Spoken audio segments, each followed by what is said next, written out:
فاعوذ باللہ من شرور انفسنا ومن سیئات اعمالنا من يهد الله فلا مضل له ومن يضلل فلا هادي له واشهد ان لا اله الا الله وحده لا شريك له واشهد ان محمدا عبده ورسوله اما بعد فان خير الحديث كتاب الله وخير الهدي هدي محمد صلى الله عليه وسلم وشر الامور محدثاتها وكل محدثة بدعة وكل بدعة ضلالة وكل ضلالة في النار. اعوذ باللہ السمیع العلیم من الشیطان الرجیم من حمزہ ونفخہ ونفثہ. بسم اللہ الرحمن الرحیم. اللہم صلی علی محمد وعلی آل محمد کما صلیت علی ابراہیم وعلی آل ابراہیم انک حمید مجید. اللہم بارک علی محمد وعلی آل محمد کما بارکت علی ابراہیم وعلی آل ابراہیم انک حمید مجید. رب اشرح لی صدری ویسر لی امری واحلل عقدۃ من لسانی یفقہوا قولی. رب زدنی علما. ادعوا ربکم تضرعا وخفیا انہ لا یحب المعتدین ولا تفسدوا فی الارض بعد اصلاحها وادعوہ خوفا وطمعا ان رحمت اللہ قریب من المحسنین وهو الذی یرسل الرياح بشرا بین یدی رحمتہ حتی اذا اقلت سحابا ثقالا سقناہ لبلد میت فانزلنا به الماء فاخرجنا به من كل الثمرات كذلك نخرج الموتى لعلكم تذكرون. والبلد الطيب يخرج نباته بإذن ربه والذي خبث لا يخرج إلا نقدا كذلك نصرف الآيات لقوم يشكرون. اللہ رب العزت کے فضل و کرم سے ہم پڑھ رہے تھے کہ اللہ رب العزت نے اپنے ماننے والوں یعنی کہ اس بات پر ایمان لانے والوں کہ اللہ 7 آسمانوں کا اور زمین کا رب ہے، تو اللہ رب العزت نے اس میں اپنی قدرت کی بڑی بڑی نشانیوں کا ذکر کیا، جیسے کہ ہم نے پچھلے درس میں پڑھا تھا. اب اس کے بعد اللہ رب العزت ایک ادب سکھا رہے ہیں، اور اس ادب میں بھی ایک بڑا لطیف نکتہ ہے. فرمایا ادعوا ربکم تضرعا وخفیۃ، پکارو اپنے رب کو عاجزی کے ساتھ اور پوشیدگی کے ساتھ. انہ لا یحب المعتدین، اور بے شک کہ وہ حد سے بڑھنے والوں کو پسند نہیں کرتا. سب سے پہلا نکتہ تو یہ ہے، دیکھیں نبی اکرم صلی اللہ علیہ وسلم نے بعض صحابہ کرام رضوان اللہ علیہ مجمعین کو دیکھا کہ جو بلندی پہ چڑھتے یا اس سے اترتے ہوئے سبحان اللہ اور اللہ اکبر بلند آواز سے، بہت زیادہ بلند آواز سے کہہ رہے ہیں، اور ایک صحابی تو ہر بلندی اور اترتے ہوئے لا الہ الا اللہ بھی بڑی بلند آواز سے کہہ رہے ہیں. تو نبی اکرم صلی اللہ علیہ وسلم نے فرمایا لوگوں، تمہارا رب بہرا نہیں ہے، غائب نہیں ہے، وہ سننے والا اور دعاؤں کا قبول کرنے والا ہے. یہ سمجھ رہے ہیں بات کو؟ یعنی کہ بلند آواز سے اللہ رب العزت کو پکارنا یعنی کہ بغیر کسی دینی غرض اور مقصد کے، یہ جائز نہیں ہے. اللہ کو کیا پسند ہے؟ دیکھیں اصلاً یہ 2 آیات ایک دوسرے کے ساتھ ملی ہوئی ہیں. ادعوا ربکم تضرعا وخفیا، اگلی آیت میں اللہ رب العزت فرماتے ہیں وادعوہ خوفا وطمعا، اور اسے پکارو خوف اور حرص کے ساتھ، یعنی کہ عاجزی کے ساتھ پکارو اور پوشیدگی کے ساتھ چھپا کے، خوف و طمع، خوف کے ساتھ پکارو اور حرص کے ساتھ پکارو. اچھا دیکھیں سمجھیں، سب سے پہلی تو بات میں نے حدیث کی روح صاحب کو بتائی کہ بلند آواز سے پکارنا اللہ رب العزت کو بغیر کسی دینی غرض و مقصد کے، وہ میں بتاؤں ابھی، یہ شرعاً جائز نہیں ہے، یہ اللہ رب العزت نے اس سے منع کر دیا. اسی میں دوسرا نقطہ یہ ہے کہ یہ کیا ہے، یہ بلند آواز سے مطلب جو خفیہ جو اللہ رب العزت نے کہا ہے، خفیہ کا ضد جو ہے وہ ہے ظاہر کرنا، ایسے ہی یعنی ریاکاری. ٹھیک ہے، ہمارے یہاں عام طور پر بعض ہم اجتماعات دیکھتے ہیں، ان اجتماعات کے آخر میں رٹی رٹائی دعاؤں کو مائک کے اوپر بڑے ہی جو ہے وہ ایک بھونڈے طریقے کے ساتھ، ایک ڈرامائی انداز کے اندر، اور وہ جھوٹی عاجزیاں اور رونے کے ڈراموں کے ساتھ جو ہے نا وہ دعا کرنے والا کر رہا ہوتا ہے، اور لوگ اس کے اوپر آمین آمین کہہ رہے ہوتے ہیں. رٹی رٹائی دعاؤں کا مطلب سمجھیں. دیکھیں میں آپ کو ایک بات بتاؤں، میں عموماً یہ بات کہا کرتا ہوں، اللہ رب العزت وہ کیا ہے؟ اللہ رب العزت فرماتا ہے ان اللہ بما تعملون خبیر، ان اللہ بما یعملون بصیر، انہ علیم بذات الصدور. بے شک جو کچھ تم کرتے ہو اللہ اس سے باخبر ہے، جو کچھ تم کر رہے ہو اللہ اسے دیکھ رہا ہے. بے شک اللہ دلوں میں چھپی ہوئی باتوں کو جانتا ہے. یعلم ما بین ایدیہم وما خلفہم، وہ تمہارا جو ماضی ہے اسے جانتا ہے، جو حال مستقبل ہے آنے والا اسے جانتا ہے. اگر اللہ کو ہم اپنی حاجت کے لیے نہ پکاریں تو بھی اللہ رب العزت ہماری حاجت روائی کرے گا. نہیں سمجھے؟ وما من دابۃ فی الارض الا علی اللہ رزقھا، زمین پر کوئی حرکت کرنے والی چیز ایسی نہیں ہے جس کا رزق ہمارے ذمہ نہ ہو. اگر ہم اللہ کو نہ پکاریں نا، اور جو ہماری حاجت ہے جائز، اللہ رب العزت وہ ہمیں عطا کرے گا. لیکن ہم اللہ رب العزت کو کیوں پکارتے ہیں؟ کہ دیکھو یہی دیکھ لو اسی جگہ کہ اللہ نے پکارنے کا حکم دیا، ادعوا ربکم، اپنے رب کو پکارو. یہ اللہ رب العزت نے حکم دیا ہے. یا جیسے دوسری مقام پہ فرمایا وقال ربکم ادعونی استجب لکم، اور تمہارے رب نے کہا مجھے پکارو میں تمہاری پکارے تمہارے لیے قبول کروں. اگر پکارنے کا حکم نہیں ہوتا تو شاید یہاں ہم یہ بات کر رہے ہوتے کہ کوئی ضرورت نہیں ہے اللہ کو پکارنے کی، اللہ تو حاجت روا ہے، جو آپ کو حاجت درپیش ہے اللہ اسے پورا کرے گا اگر چاہے گا. تو غور طلب نکتہ ہے کہ آپ کوئی رٹی رٹائی دعائیں کرو، وہ بھائی ڈرامہ چل رہا، ریاکاری چل رہی ہے، کیا ہو رہا بھائی؟ دعا ہو رہی ہے. ایک تو یہ کہ خلوص نیت کے ساتھ امت مسلمہ کو، حاضرین مجلس کو، یا کسی نے دعا کی درخواست کی ہے اس کو مسائل درپیش ہیں، اس کے لیے آدمی دعا کرے، کوئی مسئلہ نہیں. وہ دعا جب کرے گا اس کے رٹے رٹے الفاظ نہیں ہوئے، دل سے دعا کرے گا آدمی. اللہ تعالیٰ کو دیکھو اللہ تعالیٰ نے کیا فرمایا؟ تضرعاً، فرمایا وطمعاً، عاجزی کے ساتھ اور حرص کے ساتھ. عاجزی، گڑ گڑانا، اللہ کو گڑ گڑانا اپنے آگے بہت پسند ہے. گڑ گڑانے کی، اللہ کے آگے عاجزی پیش کرنے کی سب سے بہترین صورت ہے سجدہ. کیا صورت ہے سب سے بہترین؟ سجدے میں بندہ مکمل طور پہ اللہ کے سامنے عاجز نظر آتا ہے. اللہ تعالیٰ سے بندہ سجدے میں دعائیں کرے. نبی اکرم صلی اللہ علیہ وسلم نے، صحیح مسلم کے اندر حدیث ہے نا کتاب الجہاد میں، غزوہ بدر کے دن آپ صلی اللہ علیہ وسلم نے، یعنی کہ جنگ شروع ہونے سے پہلے، اللہ رب العزت کے سامنے اپنے ہاتھ بلند کیے، پھیلائے. کیا الفاظ ہیں؟ ہاتھ بلند کیے، پھیلائے، اور اللہ تعالیٰ سے گڑ گڑا کر عاجزی کے ساتھ رو رو کے اللہ رب العزت سے ان 313 شریکین جہاد کے لیے دعا کی کہ اے اللہ ان کو فتح نصیب فرما. وہ مقام تھا عاجزی کا، اور اتنی زیادہ آپ وہ عاجزی کے ساتھ اتنا جھک کے اللہ رب العزت کو دعا کر رہے تھے کہ روایت میں الفاظ ہیں کہ آپ کا کپڑا آپ کے کندھے پر سے اتر گیا. جب ابو بکر صدیق رضی اللہ تعالیٰ عنہ نے یہ چیز دیکھی تو آپ کا کپڑا اپنے کندھے پہ رکھتے ہوئے آپ کو سنبھالا اور کہا اللہ کے رسول، اللہ تعالیٰ آپ کی دعا کو ضائع نہیں جانے دے گا.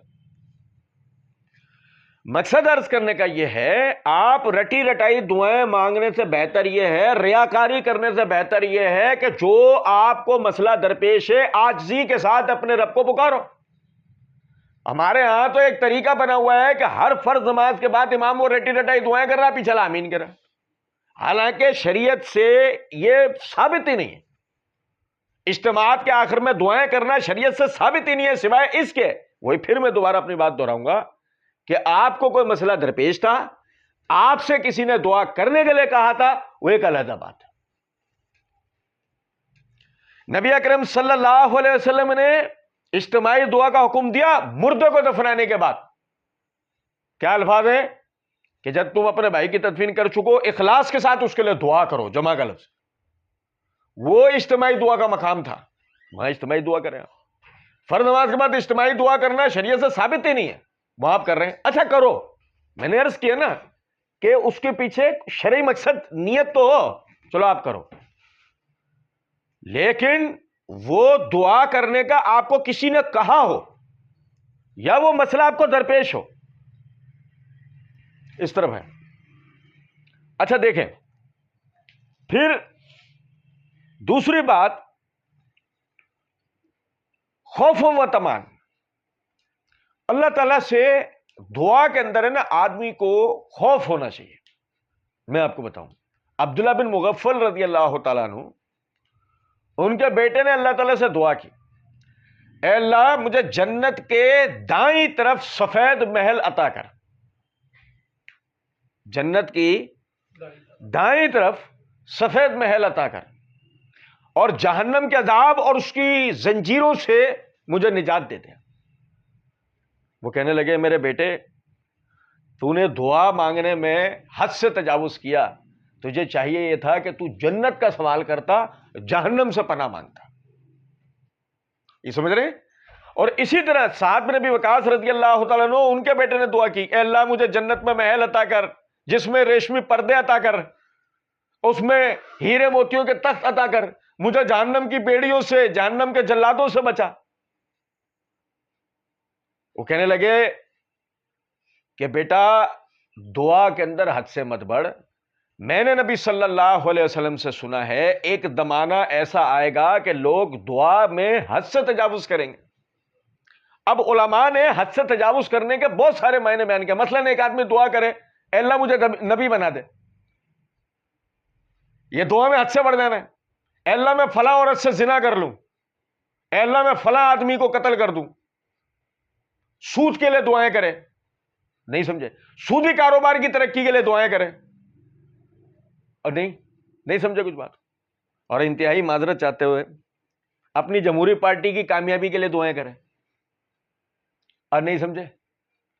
مطلب آپ سمجھیں ذرا اس بات کو کہ ہر وہ چیز جو حرام ہے، جو غلط ہے، آدمی اس کے لیے اللہ رب العزت سے دعا کرے کہ اللہ یہ کر دے تو، یہ ہے دعا میں حد سے بڑھنا. مطلب حسن بصری رحمۃ اللہ علیہ، امام قرطبی رحمۃ اللہ علیہ ان سے ایک روایت لے کر آئے تفسیر کے اندر. وہ کہتے ہیں کہ ہم لوگ یعنی صحابہ کرام رضوان اللہ علیہ مجمعین کے زمانے میں ہمارے گھروں پر مہمان جمع ہوتے تھے.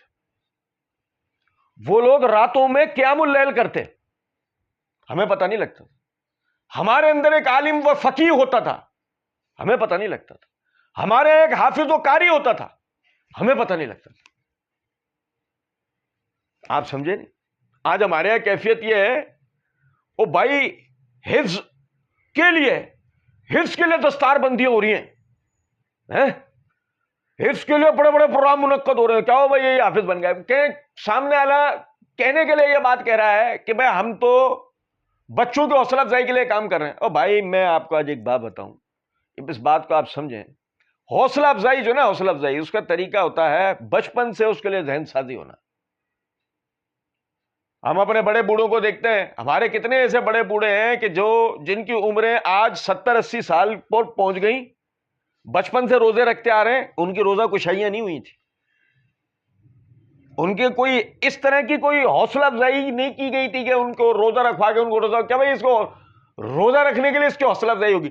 آپ سمجھیں اس بات کو، اپنے بچوں کے اندر اللہ کی توحید، اس کی بڑائی کو اگر ہم راسخ کر دیں، وہ کیسے نہیں اللہ کے لیے عمل کرنے کے لیے کھڑا ہوگا. صحابہ کرام کیسے کھڑے ہوئے تھے؟ چھوٹے چھوٹے بچے تھے ان میں، وہ اللہ کے دین کے لیے کھڑے ہوئے تھے. وجہ کیا تھی؟ اللہ کا ڈر. وجہ کیا تھی؟ اللہ کو رضا کرنے کی نیت. یہی اللہ رب العزت نے فرمایا ادعو ربکم تضرعا وخفیۃ، اور دوسرے مقام پہ فرمایا ودعوہ خوفا وطمعا، اپنے رب کو پکارو عاجزی کے ساتھ اور پوشیدگی کے ساتھ، چھپا کے. خوف و طمعا، خوف کے ساتھ، حد سے بڑھنا نہیں ہے، کیونکہ اس نے کہہ دیا انہ لا یحب المعتدین، بے شک کہ وہ حد سے بڑھنے والوں کو پسند نہیں کرتا. اور وطمعا، اور لالچ اور ہرس کے ساتھ. کیا ہرس؟ سمجھے ذرا اس بات. ہرس اس بات کی کہ اللہ رب العزت آپ کی دعا کا بدل آپ کو دے گا. آپ کو پتا ہے یہ طمع، یہ مایوسی کی ضد ہے. مثلا ایک آدمی یہ کہے، دیکھو آپ دیکھیں واسطے وسیلے والے جو لوگ ہیں ان کا سب سے بڑا مسئلہ کیا ہے؟ آپ ان سے پوچھو کہ ہمیں کیا ضرورت ہے اللہ کے حضور واسطے وسیلے یا سفارش کی، وہ ایک ہی بات کہے گا، اللہ ہماری دعاؤں کو سنتا نہیں. اس کے علاوہ دوسری کوئی وجہ نہیں ہوگی کہ اللہ ہماری دعاؤں کو سنتا نہیں ہے اور اپنے بزرگ ہستیوں کی بات کو ٹالتا نہیں. یہاں اللہ نے کیا فرمایا؟ دعا کرو طمعاً، ہرس کے ساتھ. اور وہ کیا ہرس کے ساتھ؟ استجب لکم. سورہ غافر میں جو اللہ نے کہا ہے وقال ربکم ادعونی استجب لکم، اور تمہارے رب نے کہہ دیا مجھ سے دعا کرو میں تمہارے لیے قبول کروں گا. یہ تمہارے لیے قبول کروں گا، یہ وہ ہرس ہے کہ میری دعا کو اللہ میرے لیے قبول کرے گا. اس نے اپنے اوپر لازم کیا ہوا ہے، سوائے اس کے کہ میں معصیت میں دعا نہ کروں، اللہ کی نافرمانی میں دعا نہ کروں. اللہ نے کہہ دیا ہے کہ وہ میرے لیے قبول کرے گا. اور سنیں ذرا اس بات. وطمان، اس میں ایک اور بھی چیز ہے. میرے ڈی ایس پی صاحب سے تعلقات ہیں، ایک فون کروں مسئلے کا حل ہے. ایسے آدمی کو ذرا غور سے دیکھیں، جب وہ فون کر رہا ہوگا، بات کر رہا ہوگا، اس کی کیفیت کیا ہوگی؟ السلام علیکم سر، کیسے ہیں؟ ٹھیک ہے، میں یہ تھا اس جگہ پر، وہ تھوڑا ایک مسئلہ ہو گیا تھا، ذرا آپ ذرا بات کریں، ذرا دیکھیں مسئلے کو. ایک امید ہے اسے کہ میرا یہ کام ہو جائے گا. ہمیں اللہ پہ یقین ہے، امید نہیں ہے. اب سوچیں گے جیسے میں اس ڈی ایس پی سے جب بات کر رہا تھا، میں اللہ سے بات کس طرح کروں گا؟ اے اللہ میرا یہ کام ہو جائے، اب میں کیسے بات کروں گا اللہ سے؟ وہ جو میرے اندر ایک شوق ہوگا نا، وہ جو ایک میرے اندر ایک جس کو کہتے ہیں کہ ایک کیفیت میرے اندر ہوگی اس ہرس کی کہ اللہ میں اس کا بندہ ہوں، وہ میرا مالک ہے، میں اس کا بندہ ہوں، میں اس کی مخلوق ہوں، وہ میرا دوست ہے. اللہ ولی الذین آمنوا یخرجوہم من الظلمات الی النور، اللہ ایمان والوں کا دوست ہے، انہیں اندھیروں میں سے نکال کے روشنیوں میں لے جاتا ہے. ایسے ہی ہے، وہ اللہ میرا دوست ہے حقیقی، جسے میرے اوپر آنے والی تکلیف اور پریشانی پسند نہیں ہے، چاہتا ہی نہیں ہے. جو چاہتا ہی نہیں ہے کہ میں کسی پریشانی برائی میں پھنس جاؤں، وہ چاہتا ہی نہیں. اور ایسا کہ جس کو میں جب اپنے کسی کام کے لیے بولوں وہ کر دے، وہ میرا ایسا دوست. تو اس لیے یہ چار چیزیں سمجھے، ادعوا ربکم تضرعا وخفیۃ ودعوہ خوفا وطمعا، اسے پکارو عاجزی اور پوشیدگی کے ساتھ، اور اسے پکارو خوف اور ہرس کے ساتھ کہ میری بات ضرور پوری ہوگی. انہ لا یحب المعتدین، وہ حد سے بڑھنے والوں کو پسند نہیں کرتا. اچھا یہاں پر اب ایک تیسرا نقطہ بھی سمجھیں. بعد ہمارے ہاں وہ حضرات وہ کہتے ہیں کہ دیکھو جی اللہ نے کہا ادعوا ربکم تضرعا وخفیہ، اللہ کو پکارو پوشیدگی کے ساتھ، اور آمین بھی دعا ہے، آمین بھی دعا ہے. لہذا نماز میں آمین جو نا آہستہ کہی جائے گی، نماز میں آمین آہستہ کہی جائے گی. اور لطف کی بات ہے یہ کہہ کر کہ آمین آہستہ کہی جائے گی، یہ کہہ کر آمین کہتے ہی نہیں. کہتے ہیں دل میں کہا نا ہم نے، نہیں تو آپ نے تو کہا یہ بات کہ آمین آہستہ کہنی ہے، کہنی تو ہے نا، کہنی تو تھی نا، آمین بولنا تو تھا نا، آپ نے تو بولا ہی نہیں. کوئی سمجھ رہے ہیں بات کو یا نہیں؟ سب سے پہلی بات میں آپ بھائیوں کو بتاؤں، اور ویسے بھی یہ سورہ اعراف کے آخر میں ایک آیت آ رہی ہے، وہاں تو ہم بہت زیادہ وضاحت سے اس مسئلے کو سمجھیں گے. یاد رکھیں کہ قرآن کی اولین تفسیر محمد الرسول اللہ صلی اللہ علیہ وسلم نے بیان کی ہے اپنے قول سے اور اپنے عمل سے. قرآن کی وہی تفسیر سب سے پہلے معتبر ہے جو نبی اکرم صلی اللہ علیہ وسلم نے بیان کی ہے یا آپ نے عملاً کر کے دکھائی ہے. اس کے بعد جو صحابہ نے کی، اس کے بعد جو تابعین و تبع تابعین نے کی، بعد کے جو فقیہان امت ہیں ان کے ہر وہ اقوال جو پھر ان کے مطابق ہوں گے، یعنی کہ نبی صلی اللہ علیہ وسلم، صحابہ، تابعین، تبع تابعین کے مطابق ان کے فتویٰ جات ہوں گے، وہ ہمارے سراخوں پہ ہوں گے، نہیں ہوں گے ہم انہیں چھوڑ دیں گے۔ اب غور طلب نقطہ یہ ہے کہ اذا امن الامام فآمنوا، جب امام آمین کہے تو تم آمین کہو۔ صحیح بخاری کے اندر بات، آمین امام جو کہے گا آہستہ کہے گا بلند کہے گا؟ امام آمین آہستہ کہے گا بلند کہے گا؟ اگر کہے گا جی آہستہ کہے گا تو ہم کیسے سنیں گے؟ امام آمین صحیح بخاری کی روایت پڑھ رہا ہوں میں، اذا امن الامام فآمنوا، امام آمین کہے تو تم آمین کہو۔ اب جب امام آمین کہے گا وہ آہستہ کہے گا، ہاں جی آہستہ کہے گا، تو ہم کیسے سنیں گے؟ نہیں، تو بلند کہے گا، بلند کہے گا۔ تو جب وہ اس کو جو اللہ کے رسول کہہ رہے ہیں وہی وظیفہ ہمیں کہہ رہے ہیں، اسے کہا جب وہ آمین کہے تم آمین کہو، وہ آمین بلند کہہ رہا ہے تو ہم آمین کیسے کہیں گے؟ آہستہ، ہم بھی بلند کہیں گے۔ اور جس پر سونے پہ سہاگا یہ ہے کہ ابو ہریرہ رضی اللہ تعالیٰ عنہ سے سنن ابن ماجہ کے اندر، سنن ابی داؤد کے اندر روایت ہے کہ نبی اکرم صلی اللہ علیہ وسلم غیر المغضوب علیہم ولا الضالین کہتے، آمین فرماتے، آمین کہتے، یہاں تک کہ پہلی صف کے لوگ سنتے ہیں، اس کے بعد سب آمین کہتے ہیں یہاں تک کہ مسجد گونج جاتی۔ اذا امن الامام فآمنوا کے معنی متعین ہو گئے کہ امام آمین کہے تو تم بھی آمین کہو، کا مطلب واضح ہو گیا کہ اللہ کے رسول آمین کہتے ہیں پہلی صف سنتی، پھر ہم آمین کہتے ہیں مسجد گونج اٹھتی۔ واضح ہو گیا؟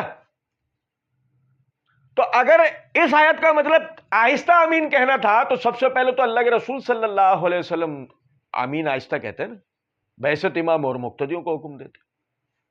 سمجھ گئے؟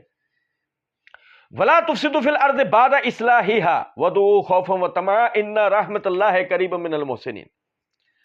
وَلَا تُفْسِدُوا فِي الْأَرْضِ بَعْدَ إِصْلَاحِهَا، بعد اصلاح ہو جانے کا زمین میں فساد نہ کرو، بعد اصلاح ہو جانے کا زمین میں فساد نہ کرو۔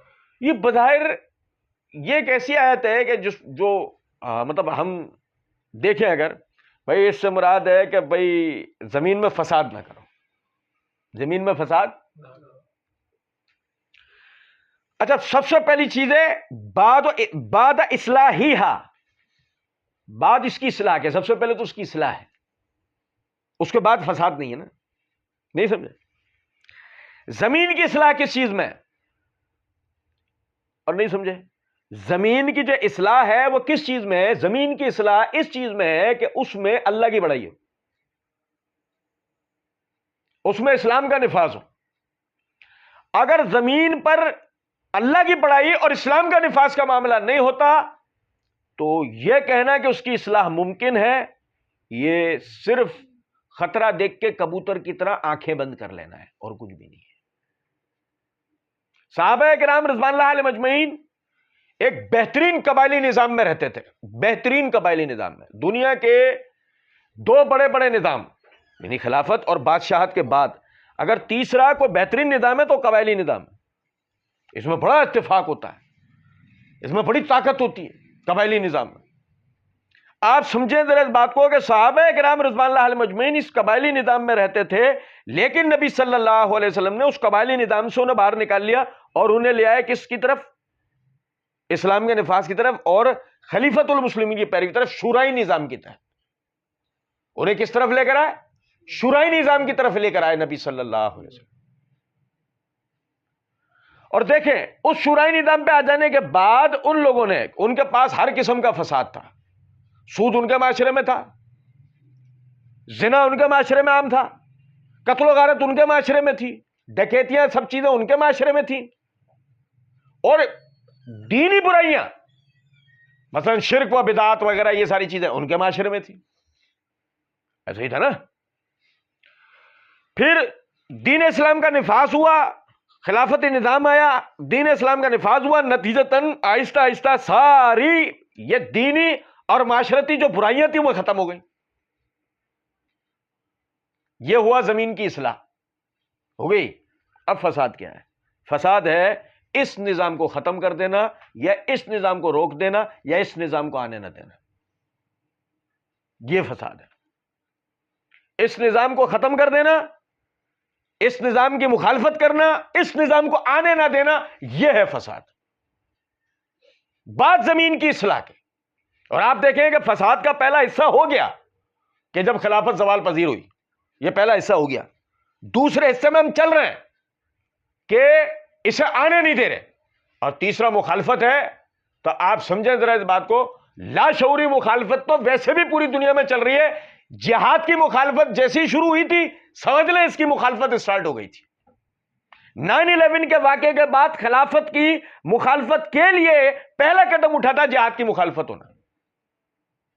اور جب آہستہ آہستہ یہ پٹی سب کو پڑھا دی گئی کہ نہیں جی جہاد کی کوئی اہمیت اور ضرورت نہیں ہے، بات ختم ہو گئی. گویا کہ آپ اس خلافت کے خلاف تو ویسے ہی آ کر کھڑے ہو چکے ہیں. تو یہ ہے وہ فساد پہلا. تو اور دوسرا میں آپ کو بتاتا ہوں، وہ ایسا ہے کہ وہ کوئی آدمی یہ ہماری بات سن کے کہہ سکتا ہے نہیں بھائی ٹھیک ہے، ہم تو دل میں تمام قسم کی چیزوں کو برا سمجھتے ہیں، ہم تو صرف اسلامی نظام کے قائل ہیں، بس اللہ یہی لائے، بس یہی اسی کے لیے ہم نے کوشش کی. ہو گیا؟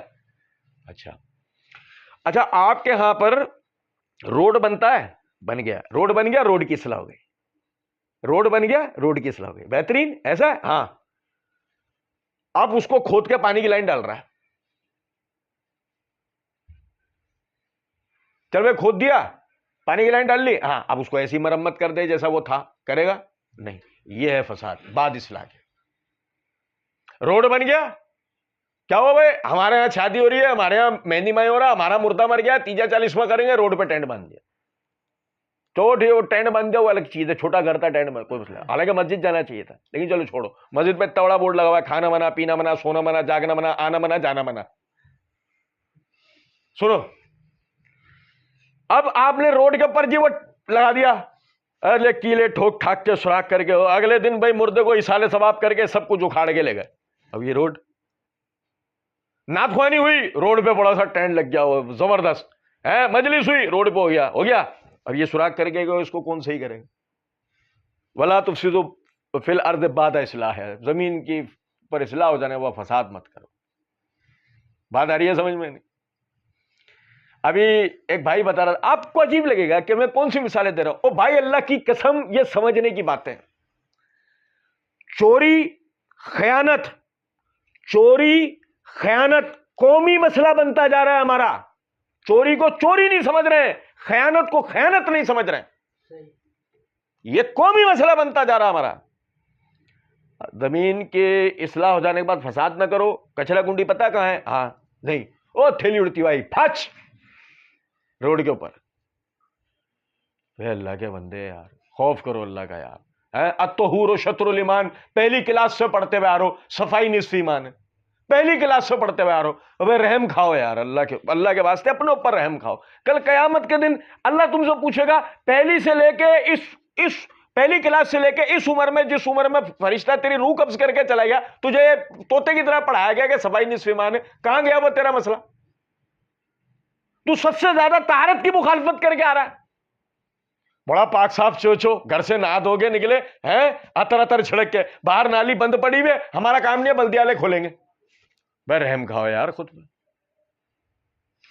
صفائی مومن کا کام ہے، مخصوص کسی ادارے کا نہیں. وہ نہیں کر رہے تو آپ کرو یار. اللہ کے بندے سمجھے ذرا اس بات کو، زمین میں فساد نہیں ہونے دینا ہے بعد اصلاح کے. یہ ساری فساد کی شکلیں سب کی سب. کیا ہو بھائی کنڈا ڈال لیا؟ کیوں ڈالا کنڈا؟ نہیں وہ نعت خوانی کا پروگرام ہو رہا ہے. نہیں مسجد میں لائٹ نہیں آ رہی تھی. مسجد میں لائٹ، مسجد میں نماز، نعت خوانی فلانا کسی بھی نام پہ چوری کرنا جائز ہے. چوری کرنا کسی نام پر جائز نہیں ہے، چاہے آپ اس کو دین کے نام پہ کر لو، چوری جائز نہیں ہے. یہ سمجھیں. آپ اپنے ہاتھوں سے اپنے اداروں کو کھوکھلا کرتے ہیں. پانی کا بل دیتے ہیں ہم؟ پانی کے بل دیتے ہم؟ نہیں. پانی کے گیلن خرید کے پیتے ہم، پھر ڈوب کے مرتے ہیں اسی پانی میں؟ نہیں. آپ دیکھیں 250-300 روپے کا پانی کا بل مہینے کا نہ دینے والی قوم 2200 کا پانی خرید کے پی رہی ہے، اب اس میں خوش ہے. پہلے ادارے کو برباد کر دیا، تباہ کر دیا مکمل طور پہ. اب اس کے بعد اٹھ کے نہیں ہمیں منرل واٹر چاہیے. منرل واٹر تیرے باپ دادا نے کبھی منرل واٹر پیا تھا؟ تو پیے گا چو منرل واٹر ساری عمر. وہ بھی وہی گٹر لائن کا پانی پی پی کے 100 سال عمر کر کے گئے. تو یہ والا پانی پی کے 35ویں 40ویں سال میں تو گردہ ڈائلسس پہ لے آتا ہے ہی نہیں بھائی. ہم نہیں ہیں صاف پانی والی قوم، ہم نہیں ہیں. میں صحیح بتا رہا ہوں. آپ ہمیں تو جو وہ گٹر لائن والا پانی ہے نا وہ صحت مند رکھتا ہے. میں صحیح بتا رہا ہوں. لگتا ہے سننے میں عجیب ہے لیکن یہی حقیقت ہے. وہ ہمیں صحیح رکھتا ہے. وہ اصل منرل واٹر ہے ہمارے لیے. اپنے اداروں کو مضبوط کرنا چاہیے، اپنے محکموں کو مضبوط کرنا چاہیے. کہنے والا آپ کو کہہ سکتا ہے کیا آپ واپڈا کی کرپشن نہیں دیکھتے؟ نہیں وہ، لیکن لا بنا فاسد علی الفاسد، فساد کی بنیاد فساد پر نہیں رکھی جاتی. مثال کے طور پر وہ کرپٹ ہے، تم بھی بنو گے. بھائی مومن تو مومن ہے نا یار. مومن اپنا آئینہ بتاتا خود ہے. کسی میں اپنی چہرے کو نہیں دیکھتا، کسی میں اپنے چہرے کو نہیں دیکھتا. وہ اپنا آئینہ خود ہوتا ہے. لوگ اس میں اپنے چہروں کو دیکھتے ہیں. یار کچھ بات آپ میری سمجھ رہے ہیں نہیں کہ یار دیکھو اللہ ہمیں ایسا بنا ہے. کچھ بات آ رہی ہے سمجھ؟ زمین کی اصلاح ہو جانے کے بعد اس میں کوئی فساد نہیں ہونا. درختوں کو نہیں کاٹنا. درختوں کو، ایک تو وہ ہے نا کہ مسلمان بھائی کو تکلیف پہنچا رہا ہے، وہ ایک علیحدہ بات ہے. بھائی رستے میں کوئی پیڑ جھک گیا، ایسا جھک گیا کہ گاڑی کے ایکسیڈنٹ کا ڈر ہے، مثال ہے، بھائی اتنے حصہ کاٹ دیا ہم نے. ورنہ درخت کاٹنا جائز ہے. درخت تو شریعت میں لگانے کا حکم ہے، کاٹنے کا حکم نہیں ہے، سوائے کسی شرعی بڑی ضرورت کے. بات آ رہی ہے سمجھ میں؟ اسی طریقے سے یعنی ایسی جگہیں جہاں گاڑیوں کی گزرگاہ ہے، پنکچر والوں کو وہاں اپنی دکانیں نہیں کھولنی چاہیے. پتا آپ کو؟ جہاں سیدھی ایک ہوتا ہے نا سائیڈ میں کسی گلی میں کھول لی، ایک سیدھے روڈ سے ادھر کھول لی. کیونکہ اس کی وجہ یہ ہے کہ جب وہ پنکچر وغیرہ بناتے ہیں تو بعض مرتبہ خیال نہیں کرتے، کیلے روڈ پہ پھینک دی، ٹائر میں سے کیل نکلی روڈ پہ پھینک دی، دوسری گاڑیاں پنکچر ہوئی. یاد رکھیں اس بات کو. آپ بھی اپنے گھر کا کوئی کام کر رہے ہیں، کوشش کریں اس طرح کی تمام چیزیں وہ محفوظ کر کے اس کو ایسی جگہ پھینک کے آئیں جہاں سے گاڑیوں کا گزر نہیں ہوتا. دیکھو نبی اکرم صلی اللہ علیہ وسلم نے، صحیح بخاری کتاب الایمان کے اندر حدیث ہے، نبی اکرم صلی اللہ علیہ وسلم نے ایمان کی جو علامات بتائیں، شناخت بتائیے نا کہ یہ ایمان کی علامتیں بندے کے اندر، ان میں سے ایک چیز کیا ہے؟ اپنے مسلمان بھائی کو تکلیف پہنچانے والی چیز کو رستے میں سے ہٹا دینا. ایک گڑھا ہے نقصان پہنچاتا ہے، آپ اسے بھر سکتے ہیں، بھر دو، انتظار نہیں کرو کسی کا. مثال کے طور پہ روڈ پہ کوئی چیز ٹوٹی ہوئی پڑی ہے، آپ کو پتا ہے ٹائر، اس ٹائر کو نقصان ہو سکتا ہے، کسی کے پیر کو نقصان ہوتا ہے، کیلے کا چھلکا پڑا ہوا، سائڈ میں کر دو. ہر ایسی چیز جو مسلمان بھائی کو نقصان پہنچاتی ہے اس کو سائڈ میں کر دینا چاہیے. اپنے خود اپنا کردار اس میں ادا کرتا ہے، پڑے رہنے دے، میں کیوں اس کے لیے اپنا وقت برباد کروں گی. یاد رکھیں اس بات کو، نماز کے لیے وقت برباد نہیں ہوتا ہے، روزہ رکھ کے وقت برباد نہیں ہوتا ہے، حج کر کے وقت برباد نہیں ہوتا ہے، نیکی کرنے سے وقت برباد نہیں ہوتا. یہ بات یاد رکھیں. نیکی اپنا صلہ دیتی ہے، اور سب سے بڑا صلہ کیا ہے؟ ان رحمت اللہ قریب من المحسنین، جو خود اللہ آگے کہہ رہا ہے کہ بے شک اللہ کی رحمت سب سے قریب نیکیاں کرنے والوں کے ساتھ ہے. سب سے زیادہ اللہ کی رحمت کسے ملتی ہے؟ نیکیاں کرو. چھوٹی چھوٹی نیکیوں کو بھی معمولی نہیں سمجھنا چاہیے. اللہ رب العزت جس نیکی کی بھی توفیق دے آدمی آگے بڑھ کے کرے، جس اچھائی کی توفیق اللہ رب العزت دے آدمی آگے بڑھ کر اسے کرنا چاہیے. یہ بھی نہیں دیکھنا چاہیے کہ فلاں کرتا ہے نہیں کرتا ہے، وہ کرتا ہے یا نہیں کرتا ہے. نہیں، کوئی کرے نہ کرے، آپ کریں. نعم البدل کے بغیر میں کروں تو میرا کیا فائدہ ہے؟ آپ کا فائدہ آخرت کا ہے. جو شخص اپنی نیکیوں کا صلہ دنیا میں چاہتا ہے تو اللہ نے قرآن میں بتا دیا ہے کہ اسے دنیا میں مل جائے گا، آخرت میں اس کا کوئی حصہ نہیں ہوگا. اور جو شخص آخرت کا حصہ چاہتا ہے، جیسے کہ ربنا آتنا فی الدنیا حسنہ وفی الآخرۃ حسنہ، دنیا میں بھی اچھائیاں دے اور آخرت میں بھی وقنا عذاب النار، ہمیں جہنم کی آگ سے بچا. نجات سب سے پہلی ہے. تو نیکیاں اس امید کے اوپر آدمی کرتا ہے کہ مجھے کچھ ملے نہ ملے، جہنم سے میری نجات ہو جائے. سب سے بڑی چیز یہ ہے.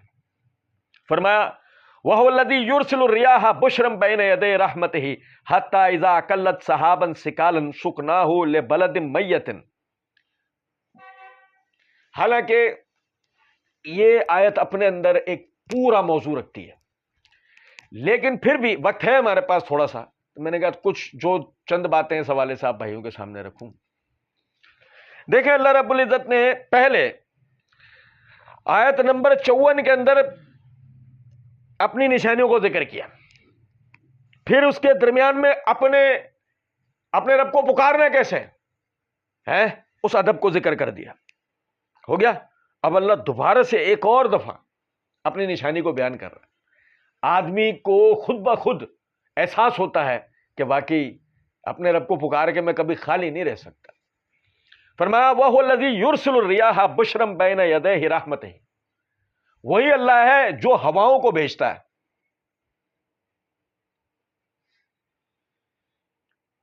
اب وہ پتہ ہے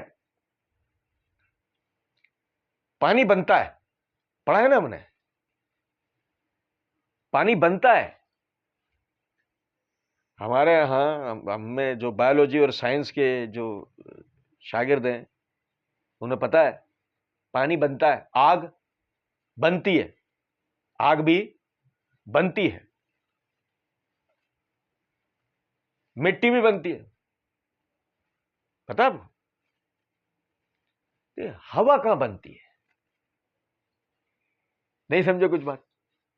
پانی آیا ہے، آگ تخلیق ہوئی ہے، کہاں ہے آگ؟ سورج پر ہے، اور زمین پہ ہم بناتے ہیں. پانی کہیں بھی نہیں، زمین پر ہے. مٹی زمین پر ہے، ہوا زمین پر ہے. ٹھیک ہے، آگ کہاں سے رہی ہے؟ جیسے پانی آسمان سے اترا، ابھی پڑھیں گے ہم. آگ سورج پر ہے، نظر آتی ہے. مٹی اسی زمین پر ہے، جو بنایا اس کو اسی طرح بنایا. ہوا کہاں سے آتی ہے؟ یہ سوال ہے، سائنس کے پاس اس کا جواب نہیں ہے. یہ آیت اس کا جواب ہے، یہ آیت اس کا جواب ہے. وَهُوَ الَّذِي يُرْسِلُ الرِّيَاحَ، وہ اللہ ہے جو ہواؤں کو بھیجتا ہے. وہ اللہ ہے جو ہواؤں کو بھیجتا ہے. بشرم بین یدی رحمتہ، اس کی رحمت کے ساتھ خوشخبریاں لے کر، اس کی رحمت کے ساتھ خوشخبریاں. اللہ کی قسم میں آپ کو بتاؤں، پہلے سیارے پر ہوا چلتی ہے، پہلے سیارے پر بھئی ہم تو تیسرے چوتھے نمبر پہ نا، پہلے سیارے پہ ہوا چلتی ہے. اور یار سنو، بڑے کام کی بات ہے، پہلے سیارے پر ہوا چلتی ہے. وہ ہوا جس چیز سے گزرتی بھی جاتی ہے اس چیز کو جلا کے راکھ کرتی بھی جاتی ہے. وجہ سورج کی قربت، سورج قریب ہے نا. ہم کہتے ہیں نا لو، گرم ترین ہوا کو ہم کہہ رہے ہوتے ہیں لو. کیا ہوا بھائی؟ اس کو لو لگ گئی ہے. کیا ہو گیا؟ ٹیمپریچر پہنچ گیا 103 پر، اور پڑے ہوئے چکر آ رہے ہیں، الٹیاں ہو رہی ہیں. کیا ہوا؟ وہ ہوا لگ گئی، اس کو لگی. سوچیں اگر اس کو پہلے سیارے والی ہوا لگ جائے، اس کے جسم پر گوشت بھی باقی بچے گا، ختم سب. وجہ سورج کے قریب ہونے کی ہے. ہوا اتنی گرم ہوتی ہے کہ جس چیز کے پاس سے گزرے گی نا اس کو جلاتی ہوئی چلی جائے گی. ہمارے پاس آتی ہے؟ آتی ہے نا ہوا، ہمارے پاس ہوا آتی ہے نا، لیکن کس طرح؟ بشرم بین یدہ، اپنے ساتھ خوشخبریاں لے کر. اللہ کی قسم ہے سائنس، ہمارے پاس بھی ہوا آ رہی ہے لیکن خوشخبریاں لے کر آ رہی ہے. رحمت ہی، اس کی رحمت کی وجہ سے. ورنہ وہی والی ہوا سیدھی آ جاتی ہے، اگر تو آ سکتی تھی نا وہی والی ہوا. جب پہلے سیارے پر ہے وہی ہوا آ سکتی. تھوڑا ٹیمپریچر ڈاؤن ہو جاتا، تھوڑا، لیکن اتنا نہیں ہوتا. زمین پہ پہنچتی سب سے پہلے کیا ہوتا ہے؟ سب سے پہلے جتنی فصلیں سب خراب ہو جاتی، ساری فصلیں، سب درخت. یعنی خزاں کا موسم 12 مہینے آپ کے سیارے پہ رہتا، 12 مہینے خزاں، سب کچھ خشک. ہاں بھائی ایسی پانی خشک ہونا ہوتا ہوتا تو آہستہ آہستہ سارا پانی خشک ہو کے اڑ جاتا. نہیں سمجھے ہو؟ پھر اس میں ایک اور خوشخبری ہے. بارش کیسے ہوتی ہے؟ سائنس بھائی بارش ایسے ہوتی ہے، ہوا کا ایک مخصوص دباؤ دریاؤں سمندروں پر سے پانی کو آبی بخارات میں تبدیل کر کے اڑا کے لے جاتا ہے. یعنی سورج کی روشنی ہے نا، وہ اس پہ پڑ رہی ہے، پانی جو نا وہ آبی بخارات میں تبدیل ہو رہا ہے. اب ہوا آئی اور ان آبی بخارات کو اپنے ساتھ اٹھا کے لے گئی اوپر اپنے ساتھ. صحیح ہے. ہر آبی بخارے کے اندر ایک پانی کا قطرہ ہے، نہیں سمجھے؟ یا ایک پانی کے قطرے میں 200 3 4 5 آبی بخارے ملے ہوئے ہیں، صحیح؟ ہوا اپنے ساتھ اٹھا اٹھا کے دریاؤں سمندروں کے اوپر سے لے کے جا رہی، کس کے حکم سے؟ اللہ کے حکم سے. سننا ذرا بات کو، لے گئی 100 پوائنٹ ہے. سنو، حتی یہاں تک کہ اذا اقلت سحابا ثقالا، یہاں تک کہ اس پانی کو اٹھا لیا بھاری بھاری بادلوں نے، بھاری بھاری بادل بنا لیے اسے. کیا بھاری بھاری بادل؟ یار اللہ کی قسم، آپ دیکھیں آج سے 400 سال پہلے بھی یہ آیت آدمی پڑھتا سر کھو جاتا ہے. بارش اور وہ بھی بھاری بادل، وہ بھی بھاری بادل کب بھاری ہوتے ہیں؟ تو روئی کے گالوں کی طرح ہوتے ہیں، اونچے پہاڑ پہ چڑھ جاؤ قریب سے گزر رہے ہوتے ہیں، محسوس بھی نہیں ہوتے بعض دفعہ. تو یہ ثقالن بھاری وزنی، یعنی ثقل عربی میں وزن کو کہتے ہیں. وزنی، وزن کیا ہے اس میں؟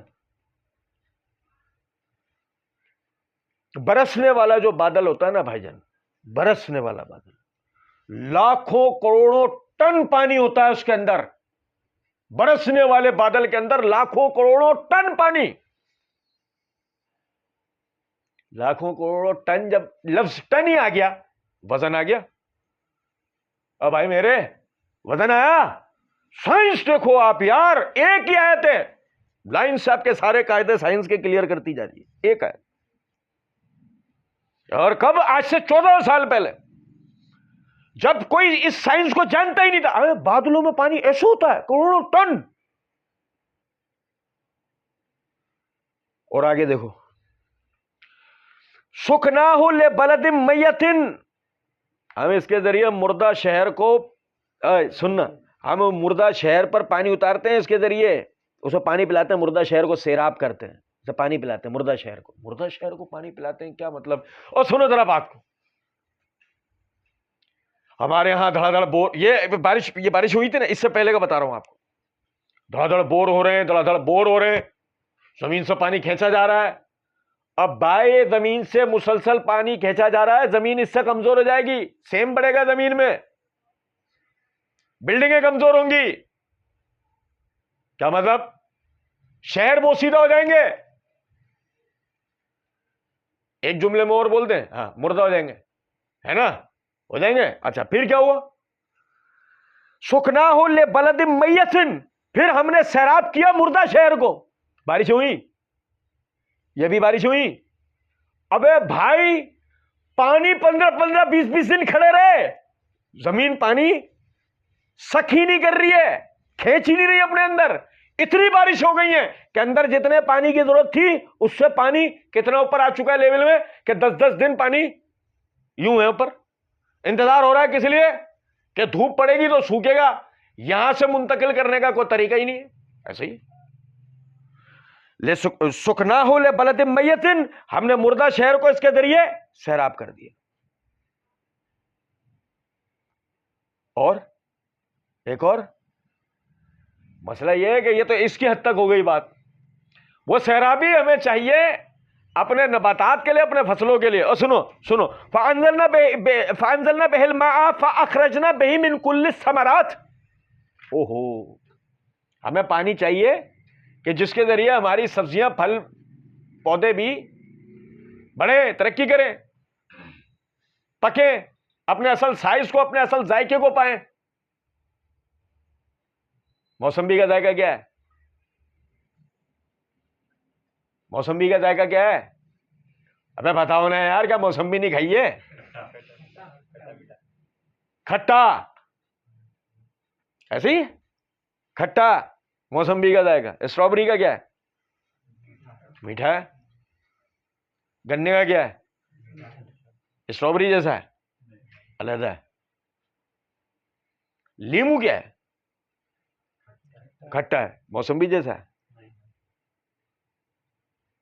یار سنو نا ذرا بات، آلو سبزی ہے، گوبھی سبزی ہے، دونوں کے ذائقے میں فرق ہے. آلو ہی میں 2 آلو ہوتے ہیں، میٹھا اور پھیکا، نمکین ہوتے ہیں. ایک اور بتاؤں،